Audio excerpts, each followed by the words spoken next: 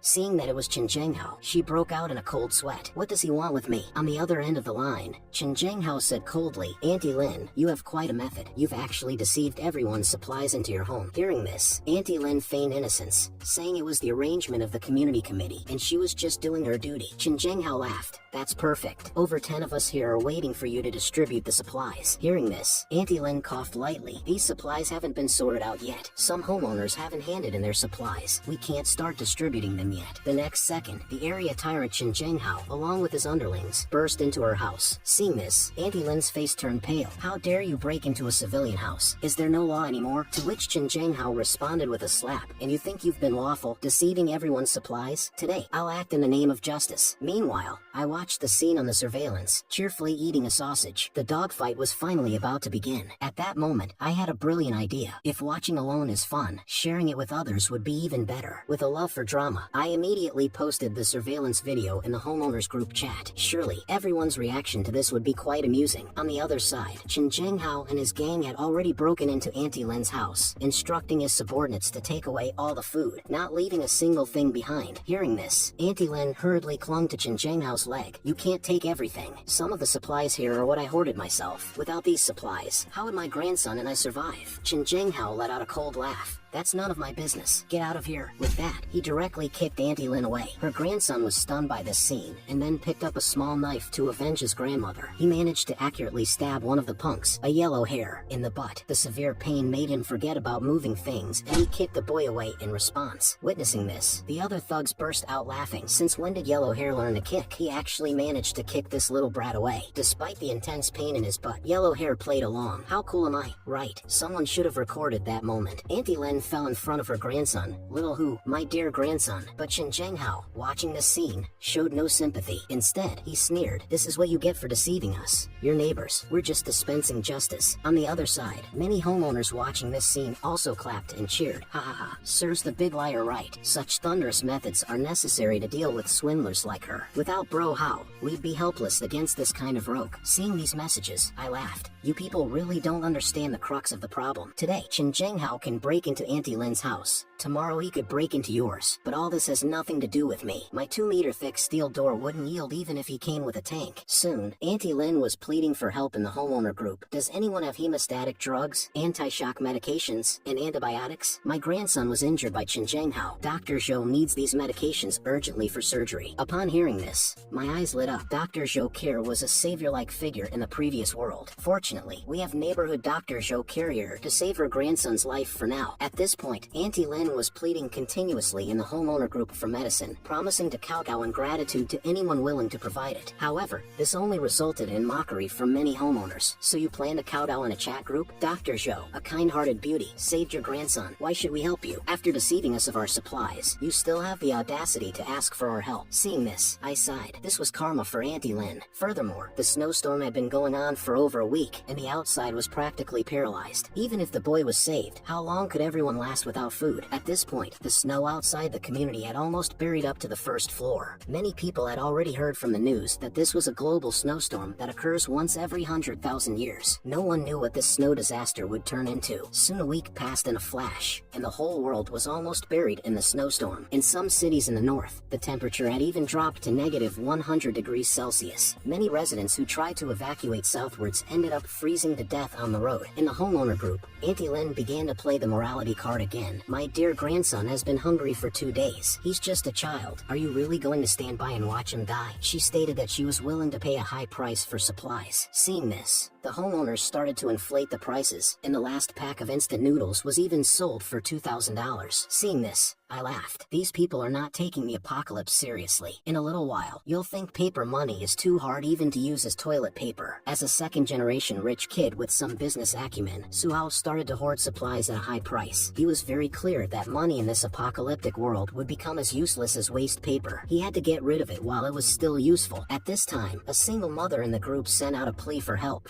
stating that she and her daughter were about to starve to death, hoping that everyone could help her. Seeing this, I laughed. In the past life, this woman and her daughter managed to survive for a long time. This Cielime is not as simple as she seems. 10 days passed quickly, and as usual, I was enjoying my time at home. At this moment, the phone on the table rang. Seeing the caller ID, I let out a cold laugh. This bitch finally couldn't stand it anymore, so I opened the video chat and sarcastically said, "You all look thinner after not seeing each other for a while." Behind me, the sight of food made the two people drool. "Why do you still have so much food in your house, Johnny? Is it because you hoarded it last time? And with this weather of negative 100 degrees, why are you sweating?" Upon hearing this, I smiled. "Oh, this? I installed a fireplace at home. This thing is very warm. I feel like going for a run outside." Upon hearing this, Fang Yuqing immediately tried to butter up to me. "Brother Zhang, you're so awesome. You're so well prepared. Could you let Fang Yuqing come over and take a shower?" Inside, I scoffed. Do they still take me for an old lecher? So, without a second thought, I rejected her invitation, even taunting her, with the temperature at negative 100 degrees. "Make sure to keep warm." Fang Yuqing was instantly infuriated at my words. "Zhang, don't go too far. We are freezing and starving. It's fine if you don't help, but don't make sarcastic comments." Hearing this, I laughed. "You still think I'm an easy target? If you want food, go find your rich kid. Besides, we're not related. Why should I help you?"